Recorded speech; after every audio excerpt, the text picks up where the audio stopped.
Bonjour à tout le monde. Aujourd'hui, c'est le 7 septembre 2023.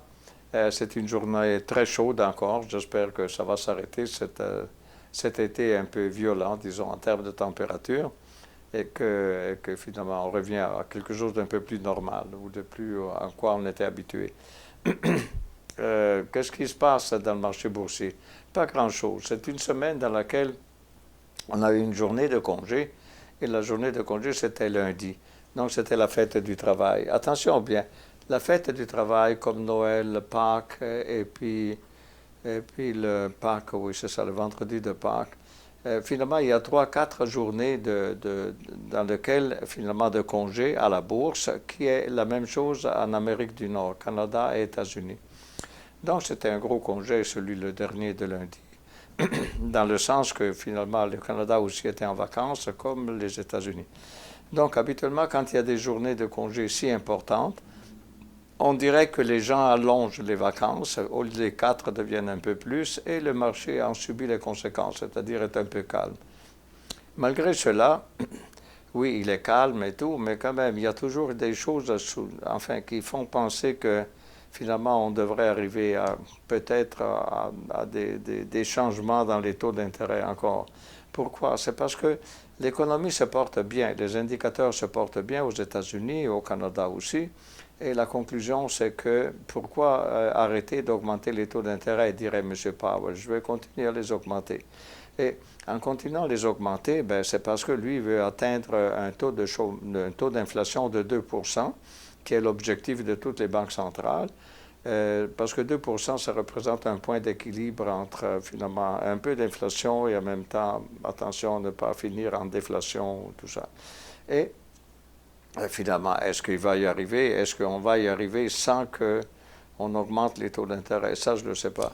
Ça dépend aussi de la sagesse des gens. Mais je dois vous dire autre chose. L'augmentation des taux d'intérêt, qu'est-ce qu'elle fait? Et finalement, elle diminue les épargnes des gens. Les gens sont obligés d'épargner pour payer plus dans l'hypothèque. Et c'est un peu le sujet aujourd'hui du vidéo d'aujourd'hui. Donc, le vidéo d'aujourd'hui porte le titre Le paradoxe de l'épargne. Pourquoi c'est un paradoxe? C'est parce que c'est une contradiction. C'est-à-dire, c'est l'équivalent de dire, si mettons, moi je regarde un match, par exemple, je ne sais pas, dans l'aréna quelque part, et moi je me lève, et en me levant, je le vois, le match mieux. Mais mon voisin se met à faire la même chose et les autres à faire la même chose. Finalement, on ne voit plus bien le match comme tel parce que tout le monde est debout. Euh, c'est à peu près ça le principe du paradoxe. Mais dans le cas de l'épargne. Alors attention bien, d'où ça vient ce paradoxe? D'abord, qui en a parlé en premier? Je dois vous dire, c'est aussi vieux que vous le trouvez dans la Bible. Et je vous mets la référence pour ceux qui aiment lire ce livre. Vous avez ici dans les Proverbes 11 à 24, il vous cite vraiment le paradoxe de l'épargne. Mais le plus près de nous, c'est la fable des abeilles. Voyez-vous, c'est marqué le premier en haut ici, fable des abeilles. Et c'est un livre qui a été édité en 1714, mais quand il est sorti, ça ne disait rien. Mais la nouvelle édition, 1723, ben, ça fait beaucoup de rumeurs en Angleterre. Monsieur Mandeville, c'était un monsieur hollandais, mais qui était passé, mettons, aux États-Unis, était passé en Angleterre, et, et puis c'est là qu'il a publié son livre. Et son livre était l'histoire des abeilles, la fable des abeilles. Il dit que la communauté des abeilles prospère, chacun fait ce qu'il veut, enfin, tous ces abeilles s'amusent tous, ils dépensent en quelque sorte, je ne sais pas quoi, mais quand même, ils vivent bien. Donc la communauté prospère, mais à un certain moment, un sens de culpabilité leur vient, et ils décident de vivre selon la vertu et l'honnêteté. Et si tout le monde se met à être vertueux et honnêteté, finalement, c'est comme si l'économie de la communauté diminue, et donc finalement, ils finissent mal. Finalement, ils détruisent eux-mêmes, finalement, leur communauté. Euh, ça s'appelle, par exemple, comment dire, quand on parle de ça, c'est parce que justement, c'est ce que c'est le paradoxe de l'épargne. C'est-à-dire, regardez ici, on parle simplement ici du flux circulaire. Le flux circulaire, c'est que l'argent tourne, il tourne. Donc, sans rentrer dans les détails du sujet, le flux circulaire, parce que c'est un gros concept, et on le verra dans une autre vidéo, mais Dans notre cas des exemples, c'est la chose suivante. L'entreprise produit des biens, et puis ces biens, pour les produire, naturellement, a besoin des employés, donc ils payent un salaire. Les salaires, donc, les gens ont un salaire, et avec ce salaire, ils dépensent, donc les dépenses des salariés, et puis finalement, cet argent retourne à l'entreprise, en quelque sorte.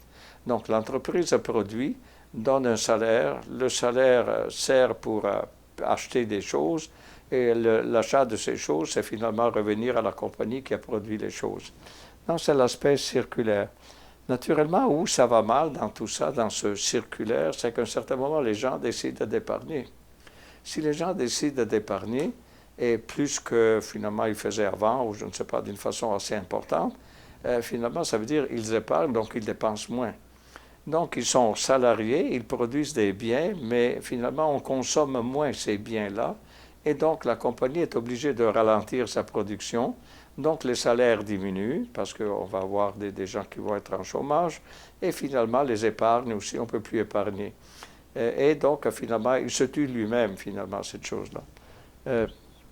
Ce qui a lancé cette idée de ce risque-là, c'est Keynes, c'est le grand économiste des années, enfin, du siècle dernier. Et lui, il a popularisé le paradoxe, donc, qui venait de la fable des abeilles. C'est lui qui l'a cité à nouveau. Et, regardez, il vous dit la chose suivante. Les ménages épargnent en consommant moins. Ceci réduit la production, moins de salaire, moins d'épargne, et on arrive à la déflation. Donc, finalement, ce n'est pas si bon que ça d'épargner. C'est ça que ça veut dire. Un exemple, regardez, qui nous enlève actuellement nos épargnes? Ben, la Banque centrale, qu'est-ce qu'elle a fait? Elle a augmenté les taux d'intérêt. En augmentant les taux d'intérêt, ben, tout devient plus cher.